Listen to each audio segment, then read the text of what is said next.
evening, and welcome to another edition of the Rankin Mon Valley Pittsburgh section of the National Council of Negro Women. My name is Patricia Blewett, and I am the section's corresponding secretary. And joining me will also be Miss Alice Paylor Davis. She is a member of our political committee. We thank all of you who have participated in our previous programs, and we hope you will join us again today by calling 412 853 8206. That number will be at the bottom of the screen and will remain for the entire program. Our special guest this evening is Dr. William Simmons, who will again help us to discuss the COVID 19 virus, other diseases, the vaccinations, and other updates. This program satisfies two of our national mandates to disseminate information about issues affecting African American women and their families, as well as promoting healthy lifestyles and behaviors through wellness projects. It also satisfies one of our four for the future initiatives, which is to continue National Council of Negro History, historical focus on health concerns in the African American community.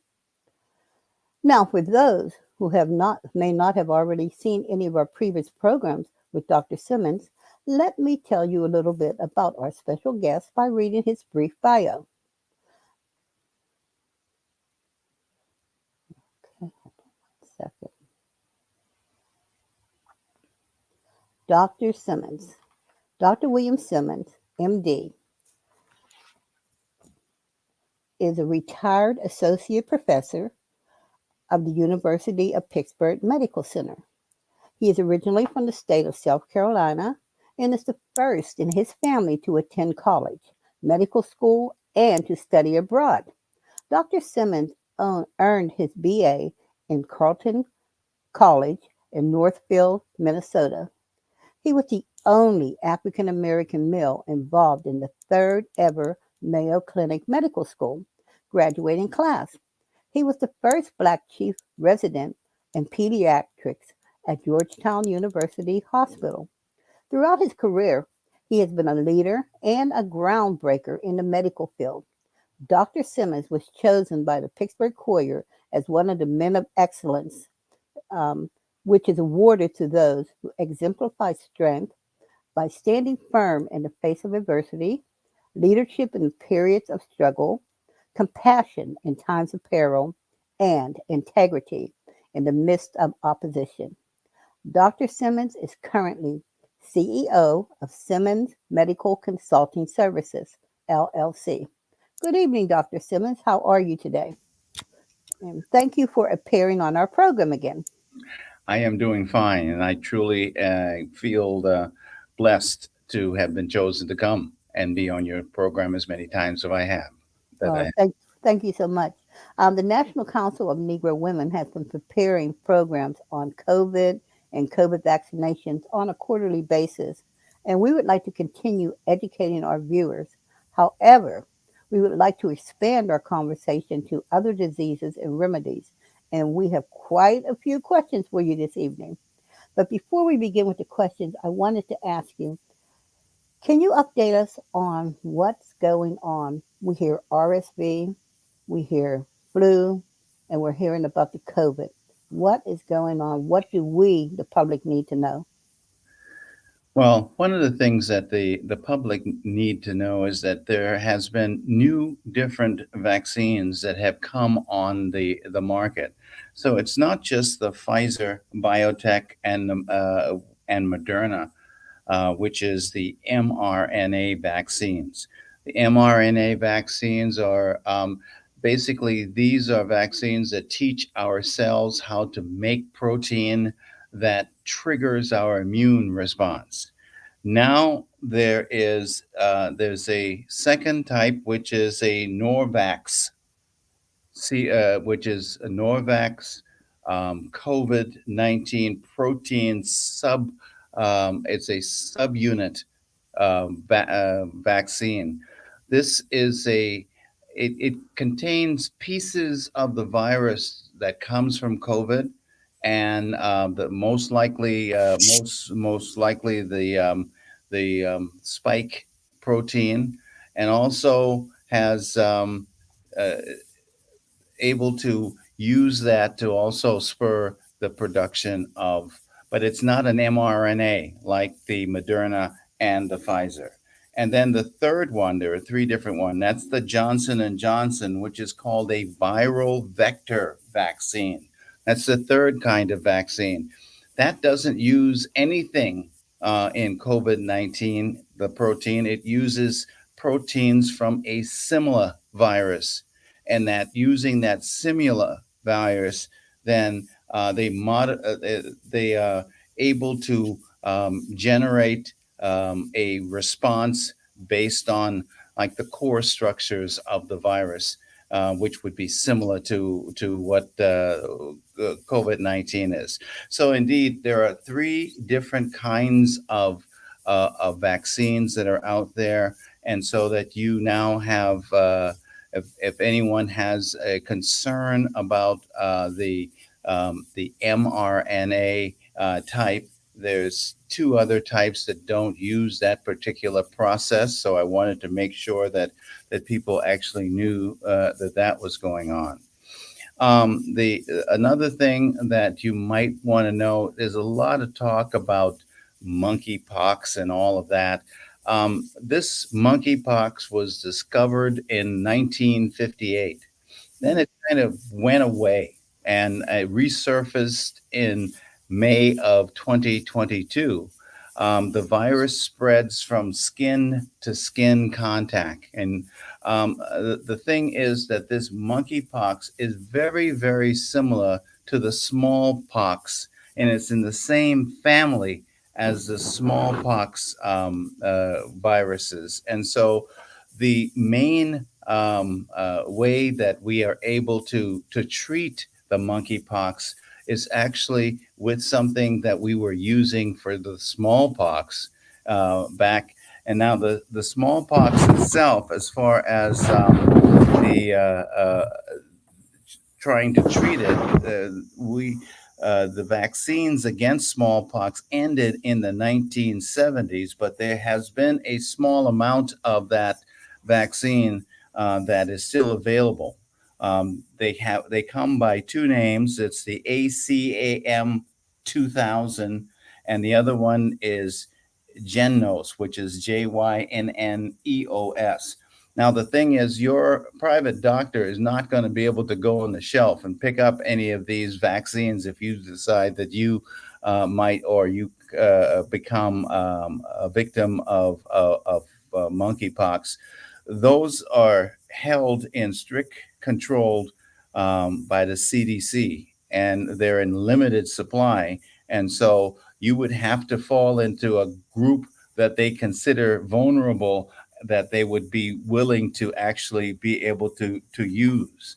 The groups that they have used that considered vulnerable, especially in areas like New York City and large, these are gay men, these are transgenders, these are the gender non-conforming people, men who have sex with men, and those are the ones who are essentially eligible for those kinds of vaccines. So there is no vaccine that is available in large quantities for these kinds of things. So I just wanted to let you know that yes, monkeypox exists, and it is actually fairly mild.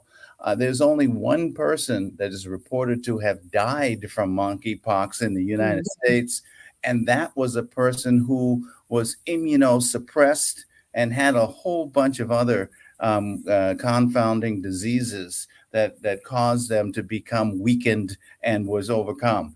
Monkeypox by itself is you might have a fever, some body aches, and you might have a headache, some tiredness and chills, swollen lymph nodes, and that sort of thing. But monkeypox by itself is not something that is causing any major problems like deaths and that sort of thing. Also, now of course you have so many different variations on COVID-19, and most recently you've been hearing about the most recent versions. As they go on and they multiply and they change over time, they have been getting weaker and weaker. They're not the same COVID-19 that have been killing off, killed off a lot of people in the beginning. These ones that we have that we're contending with right now um, only affect people who are compromised. If you are immunosuppressed or immunocompromised in some fashion, you might have significant problems with them. But people who try to eat a good diet, have regular exercise, things that and that have some vitamins and eat those things that build up your own personal immune system. If you can do those kinds of things, they too can contribute to helping you stay strong and to build up and have a strong immune system. That's something that people don't talk about very much, but they just kind of directly go to the vaccines and the this pill and the that pill. Mhm. Having a strong immune system and building yourself up is going to be the best thing that the average person can do to help them stay to not succumb to these kinds of things. Okay. So that's kind of an overview of some more recent changes. I'm ready to go on to you asking any questions for Okay. your listeners to ask questions that I they do might have. have in mind. I have a question, and one of the questions I have is, I think I had mentioned it to you before we went on the air. I know several people who have gotten both shots, the flu shot and also the vaccination, and they were very, very ill after, because they got both at the same time. Mhm. What is your advice on that? And is it should we do it that way, or should we schedule them separate from one another? Well, people have been hearing that the government actually want to in 2000 in the coming years, next year, the year after, um, uh, include a COVID shot along with the virus and so forth. What doctors have been recommending in the past is truly not to mix these vaccines. Matter of fact, if you go and you're of age and you're trying to get a shingles shot, they won't let you take the shingles shot along with a flu shot or any other kind of vaccine that you might want to. They will space it out for a matter of weeks or sometimes months because when you start bringing these together, you can tend to have more complications, more side effects, and as you say, when they started giving those vaccines together, uh, you can normally you'll have the fever and the body aches and the headaches Mhm. and then the tiredness and chills. But you get when you take them together, you get swollen lymph nodes. Your arms can swell. You can get very tender reddened area where the shots are given and that sort of thing. So there can be complications that is more so than the normal associated with multiple vaccines being given at the same time. Okay. There was another question that came to mind. Hi, Alice. Welcome. I'm going to let you jump in just a moment, but I do have one other question that I want to ask Dr. Simmons. I noticed that you mentioned the three um, vaccinations: Moderna, Pfizer, and Johnson and Johnson. I think my question is going to be, which of these is the one that we should that people most people should go after? Is there a reason why we should not take some of them? Okay, depending on our own systems and what's going on. What do you advise us? Well, there are indeed, as I mentioned, there are three different kinds of vaccines. Not all of them are recommended even by the CDC to the same degree. Like the Johnson and Johnson vaccine has some public problems associated with blood clots and strokes and so forth like that. They tend not to put that. That's not the first choice of if you happen to have a major allergic reaction to the Pfizer or the Moderna shot, um, and you don't on that first time that you were exposed to it, because there are some people that tend to that can have. That's why they keep you there in that center for a good Mhm. 10, 15 minutes to have you sit there and watch you to make sure, because there can be some immediate uh, side effects that can occur that they want to watch for before they let you go.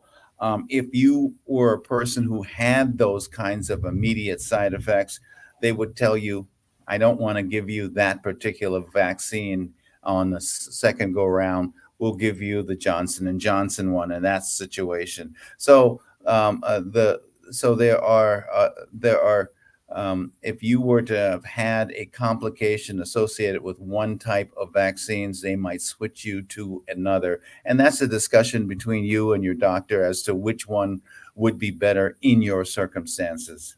Okay. There's apparently there was a caller. I don't know if the caller's still on the line or not. Do we have a caller on the line? Okay. Well, the caller did have a question in the chat, and the question was, are there any cases of monkeypox in the Pittsburgh area? Um,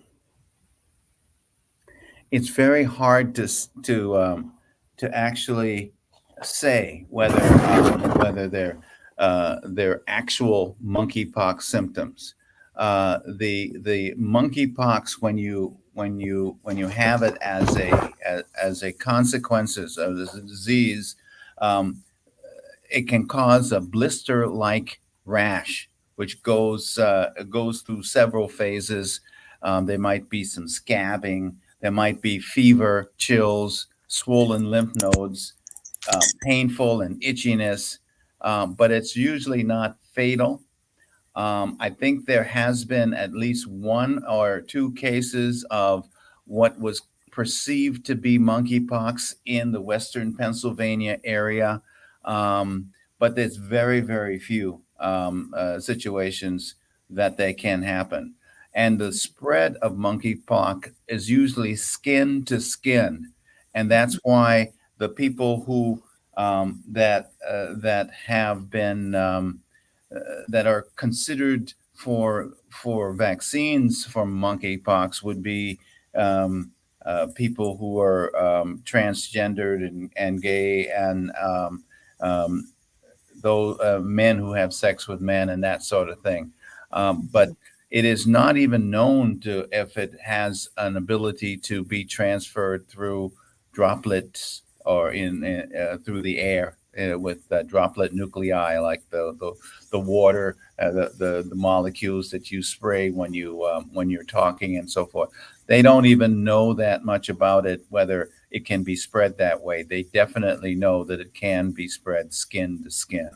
So that is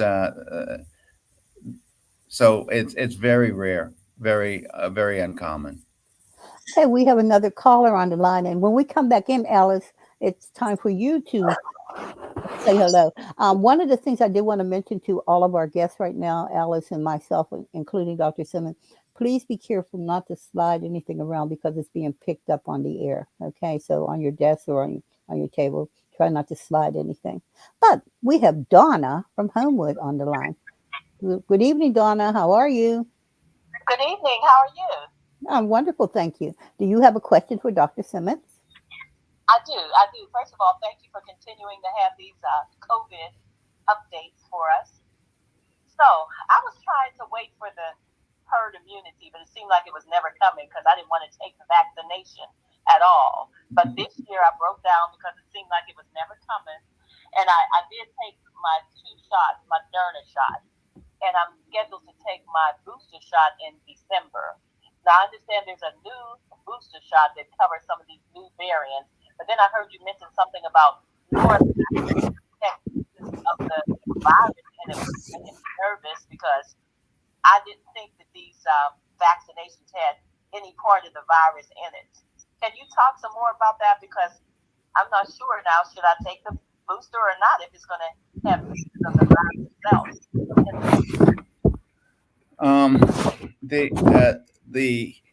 The booster shot, especially the ones that have from Moderna and from Pfizer, it actually, especially the booster shots, they call them monovalent versus bivalent. Monovalent means it only has one type of um, uh, of of COVID that it is directed toward.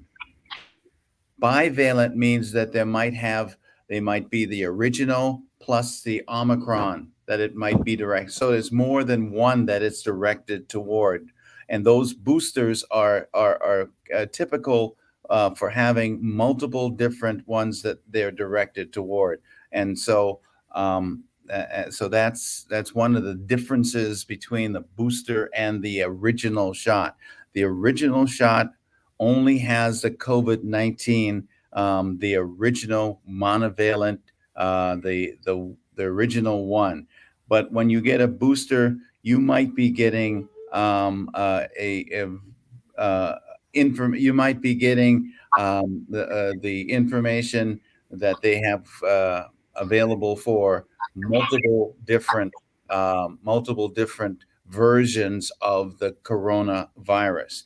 Now, as far as you were talking about whether it had the most of the mRNA is actually what it's trying to do is to teach your cells how to make proteins that triggers an immune response, and the protein that they're using is something that either is similar to the spike proteins that are on the COVID itself. Now, when you're talking about the Norvox COVID-19, they actually have pieces of the virus that causes COVID, the spike proteins particularly, have been used to create that one, unlike the others. So that particular one has pieces of the virus, and that's how it is different from the others too.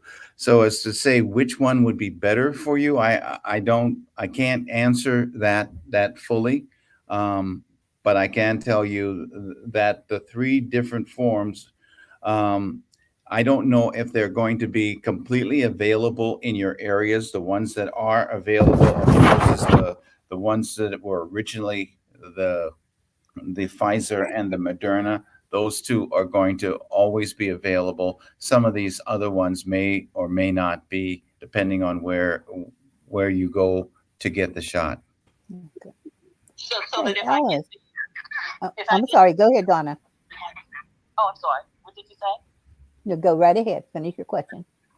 Oh, okay. So if I get the Moderna, because I had the 2 Moderna shots and my booster shot that's scheduled for December, if I get the Moderna again, that particular booster will not have the pieces of the virus in it. Is that right? It does not have what it does is that it has protein. Does it have the actual virus? It has protein that it triggers an immune response. It tries to teach your cells how to create proteins that are similar to the virus. So it doesn't have the actual virus in it, but it has like a template of the virus. And so when it goes into your cell, it teaches your cell how to make proteins that look just like the virus, so that your body starts to respond to the protein that's made. It is not the virus itself. It's like a copy. Okay. Okay. Okay. Well, thank you much, and everybody have a good day. Thank Thank you. you. Thanks for calling in. Alice, how are you? Okay. Um, Alice, we can see your mouth moving, but we can't hear anything. So is your mic on?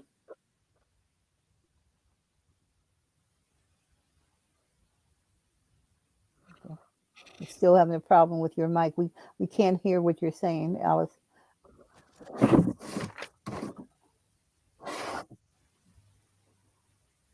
No, not yet.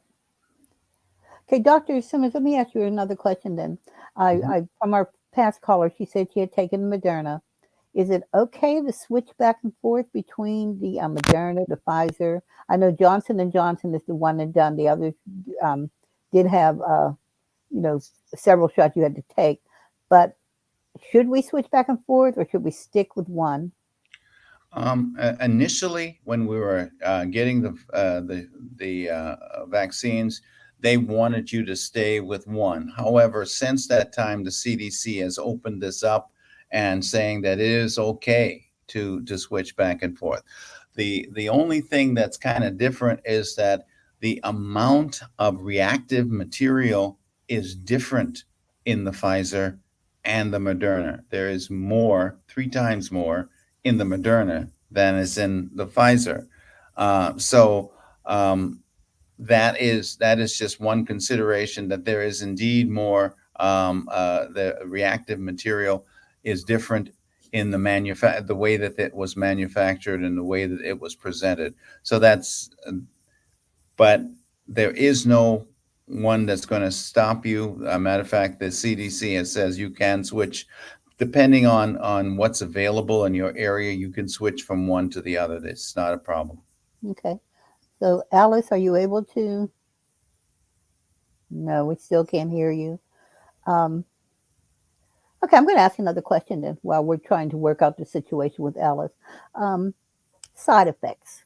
Now, we keep hearing that the vaccinations can cause side effects. What are some of the side effects, and should we be concerned about them? First of all, side effects vary from person to person. Some people can have, can experience just a little mild discomfort in their arms, or get a headache or a fever, and just not feel good after having the injection. And other people can have life-changing events. And so it depends on what has happened. And I say life-changing events, that's where the long COVID comes in, where people starts feeling like they have brain fog, and they feel that they aren't quite right, that there's something going on, and it goes on for a very long period of time. So all of those are kind of comes under the classification of side effects. And but the effects vary from person to person, and those ones, the more severe ones, are very, very few in nature. So it's not a common thing. Okay. You used another term, long COVID. Can you explain exactly what that is? What happens to us with the long COVID? How long does the long COVID last? Um, there are these kinds of symptoms and side effects that sometimes occur, that people start feeling muscle aches. It's kind of like fibromyalgia, but worse. They have achy muscles, and they'll have uh, and they have inability to kind of concentrate. They feel that they can't even function in their jobs anymore. They feel that that those are some of the characteristics that goes along with the long COVID. This is this is long um, um, sequelae that occurs after you get the shot, and there is no explanation for it, and there's no I can't tell you how long they'll last either. Some people, it might only last for a month or so, and some people it changes their life. Okay. Alice, any luck yet? Can you hear me now? Yes, we can. Welcome, Oh, Alice. How are very you? good. Very good. Great. Okay. I've just been going through. Dr. Simmons gave us a great overview of what's going on, and we had a caller. So, what is on your mind, Lois? Oh, I don't even know your Well, name. I wanted to ask him if there were anything, what type of preventative measures should people be taking? As I was talking about it before, anytime that you are being attacked by a virus or anything, you do much better when you're in good health, when you're Mhm. eating appropriately, when you are exercising, when you have built up your immune system. And when I say building up your immune system, that comes with vegetables, that comes with fruits, that comes with drinking, getting their proper amount of sleep. So building up your system and fortifying it is going to be something that's going to help you um, to resist more things. It is the people who have multiple comorbidities. They have diabetes that are out of control. They have hypertension. They have kidney problems, and they've been smoking all of their life, and so now their lungs are in bad shape, and they have in the process, they have decreased their ability and their resistance. Okay. Those are people that can have problems. But I'm saying that if you try to build yourself up and you try to eat right, sleep, and take the appropriate kinds of food and vitamins, um, you tend not to, even if you have COVID, you tend to have a very mild process that seems Yeah. to only last for a few days. Okay. Now we Okay. do have a caller on the line. Mhm. Deneen, are you there? Yes, I'm there. Can you hear me? You have a question for the doctor? Yes, and I guess it might have been partially answered.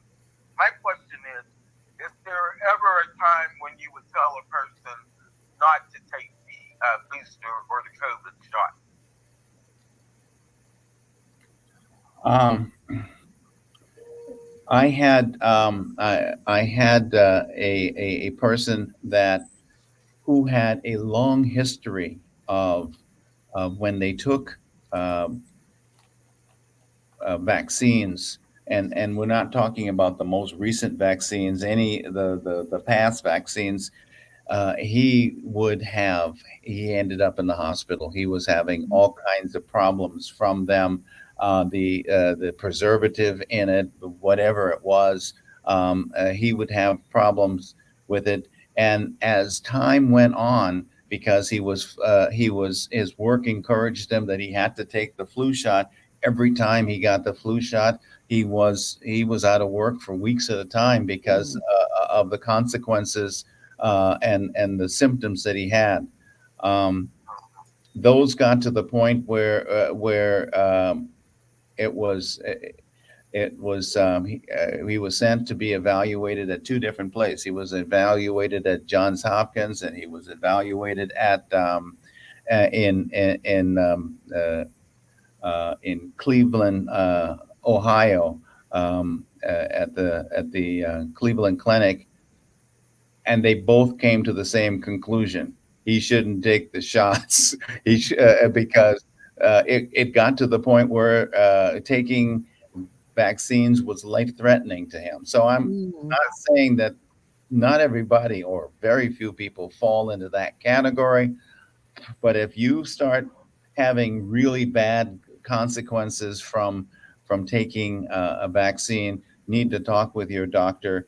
And since now we have three different kinds of vaccines, we have the mRNA style, which is the Pfizer, Moderna, and then we have the Norvax, and we have the Johnson and Johnson. Since we have three different styles and they're made three different ways, and their side effects are even different, you might find by switching you to something else that might eliminate some of the side effects that you're having. To Okay. me- So they would have known in the past then by just taking a regular flu shot rather, they shouldn't be taking it. That's what you're saying? I'm sorry, I didn't hear you very clearly. What did you say? Okay. If in the past they had bad reactions from a flu shot, they would know that they shouldn't take the vaccine or the booster because of their previous reaction. But if they had no previous reaction, then it would most likely be safe for them to take it. Well, what's going on? Since we have three different kinds, if someone has definitely had a bad reaction when they took the Pfizer or the Moderna shot, their doctor might tell them, well, it might be in your best interest to use one of the others, or and so forth. So that's what I'm basically saying now. The choice is now, you have choices on how to go about it. They all work differently, and they work and they might indeed present less side effects than the first kind that you tried. If it gets to the point where you have life-threatening consequences, that too needs to be discussed with your doctor. And they, like in the gentleman that I explained to you, they might indeed say this person is not a candidate. Okay. And then one more question. What has your experience been with giving children, like say children 12 years old and older, as far as the vaccines, since they have been allowed to get them? Has there been any bad side effects, or it's like normal with the adult population? There are some reports of myocarditis, inflammation at or around the heart, that was associated with the mRNA, the Pfizer, Moderna kind of vaccines. Now, those were it's actually only the Pfizer, because if you're talking about 5-year-olds, that's the only one that actually go down to that far. And one of the other things that were brought up is that they use age as a cutoff on those shots for kids. So if you are from 5 to about 11, you get a very small amount, and then but when you are 11 to 18, you get another about twice the amount. The problem that happens is that if you happen to be right on the cusp, and you happen to be a 90-pound 11-year-old girl, you might get the same amount as a 220-pound 18-year-old, 17-year-old boy. So there was some concern about, what are we over just by using age as a determinant on how much you get? Because in medicine in general, we use the person's weight, body habitus, and all of that sort of things in our discussion on how much medications to give. Just using a person's age alone might be a problem, and that's one of the things that are being discussed right now in regards to children. Okay. So I guess really you have to be involved and make sure you ask your doctor those questions when you Absolutely. are children the vaccination. Absolutely.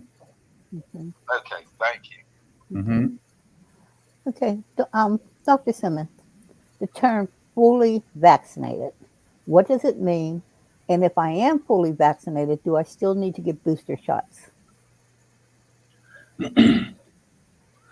The term fully vaccinated just when you take the original vaccine, the monovalent vaccine, it comes in two parts, two shots that you get at 6 weeks or so separated. Once you've gotten both of those shots, you are considered fully vaccinated. However, the problem is that the vaccines don't seem to last.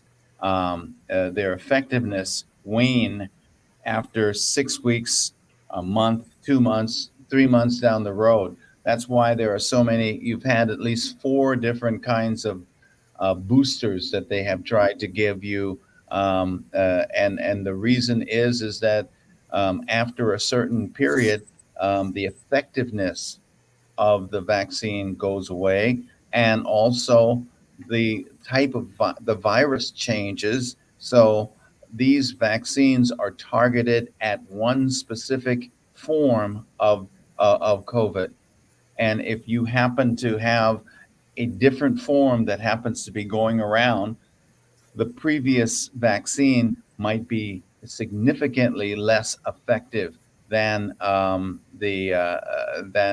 than it was with the previous form. So this whole process, every year, every 6 months or so, as a new form of the virus starts to come around and get prominent, then we running into a problem where that means that the vaccines that are out presently might be progressively less effective in helping.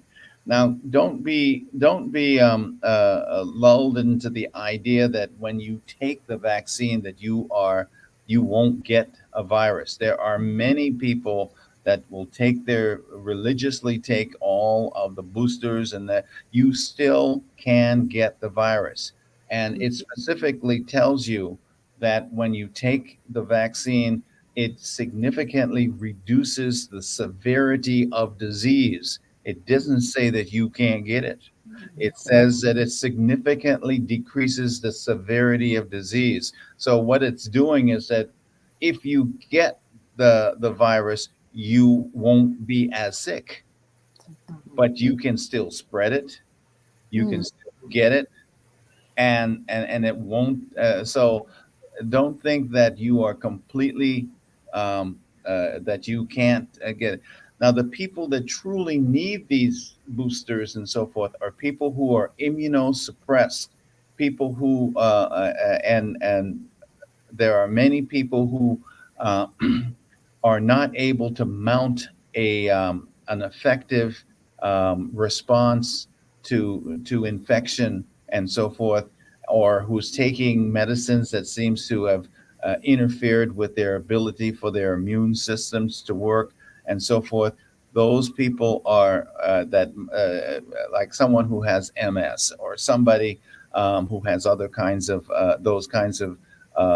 They may be very vulnerable in a crowd, and so continuing to wear your mask, continuing to wash your hands, and continuing to fortify your own personal immune system by eating right, by living a healthier life, is going to give you a great degree of protection from what might be coming next. And unfortunately, there are things that are going to be coming next that we don't even know about just yet, that it's going to require the government to come out and say, okay, this is going to be another booster, and this one here is directed toward the newest thing that's out there.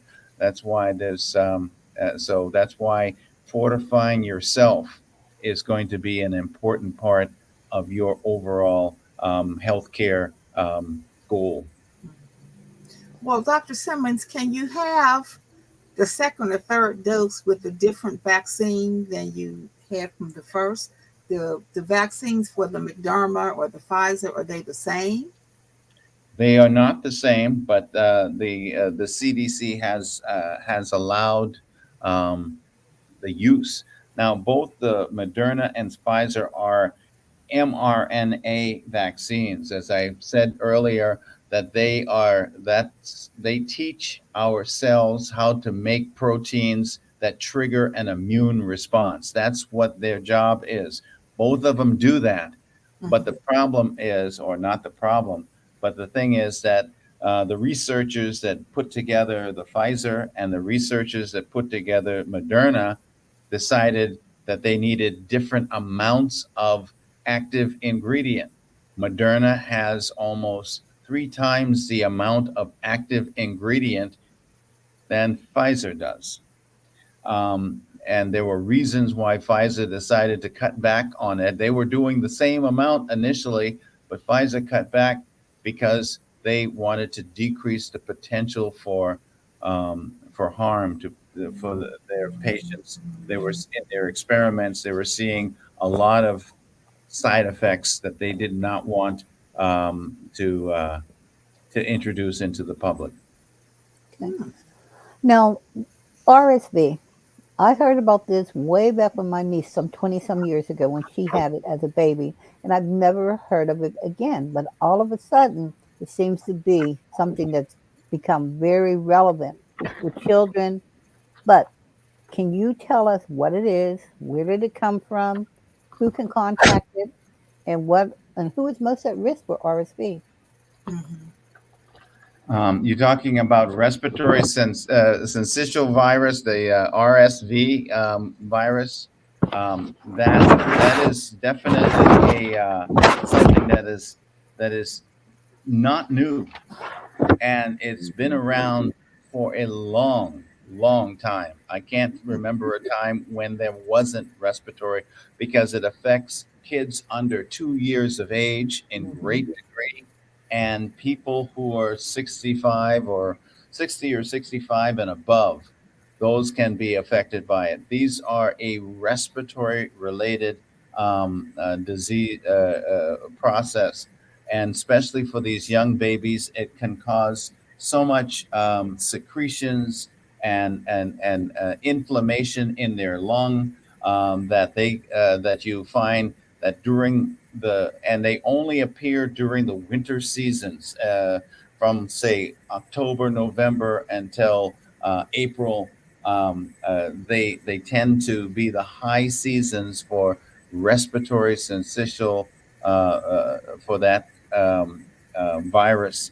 And but I say that in for older kids and for adults that are in their 20s and 30s, if they were to be affected by RSV, it could be perceived to just be a cold. They might just have some little runny nose. They might just have a little bit of problems. It won't be a major effect.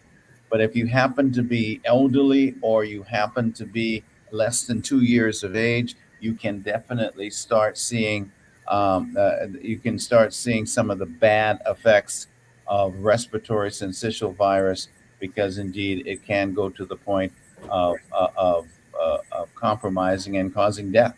And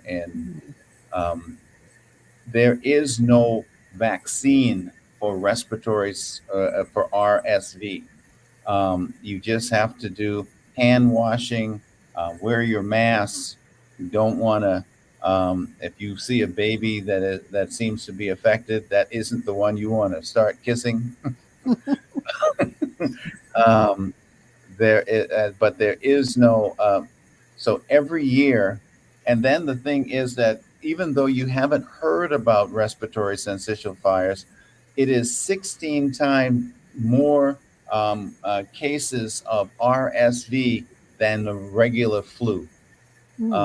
So it is very, very, it is very, very common, and especially in the groups that it affects. It affects kids under 2 years of age, and it affects elderly people, and that can be the major problem. Alice, you have a question? Yeah. Since we're talking about babies, when a person is breastfeeding and has been vaccinated or has had the virus, how would that affect the baby? Sadly, there's been no studies on the effect of does the vaccine actually transmit through breast milk. No studies. Does the virus or the vaccine, if it does transmit through breast milk, can it have an effect on babies? Some babies, have had unusual sicknesses and so forth on moms who have been vaccinated, but it's also those who have not been vaccinated. So you can't even say if that's the cause. But I'm just saying that you're asking an area that has not been explored. Hmm. Is there a reason why they have nobody's? This came on very rapidly, and even getting out the vaccines was very rushed.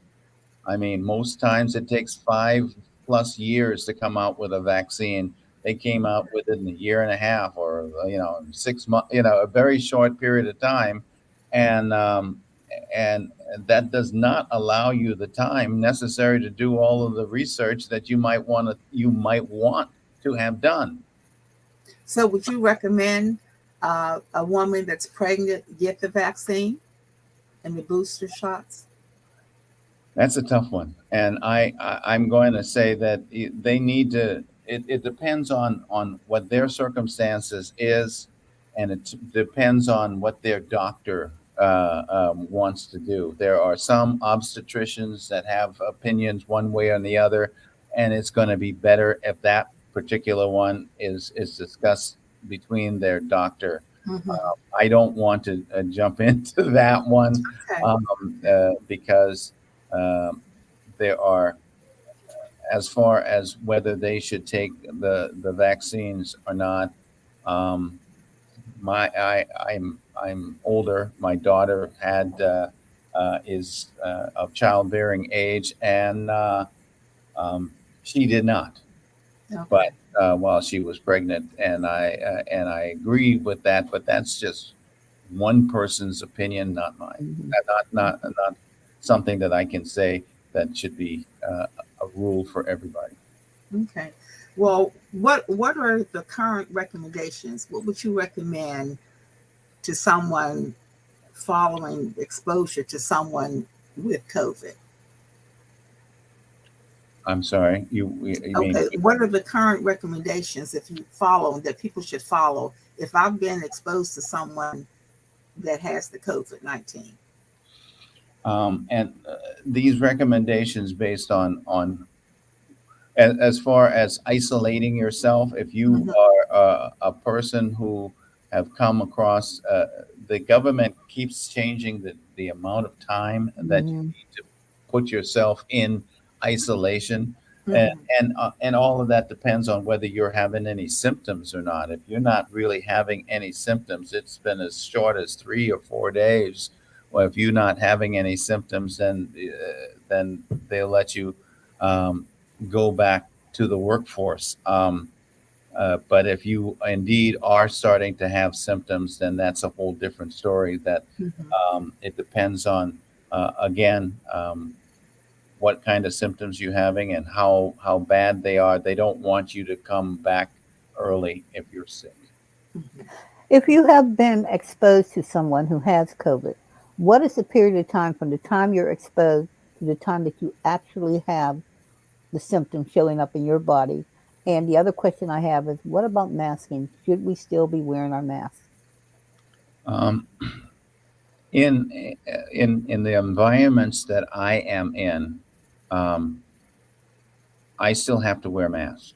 Okay, I I'm no longer a member of the University of Pittsburgh, but I am a medical consultant, and I work in hospitals around um, Pennsylvania, and helping with various different things. In all of those places, I have to wear a mask.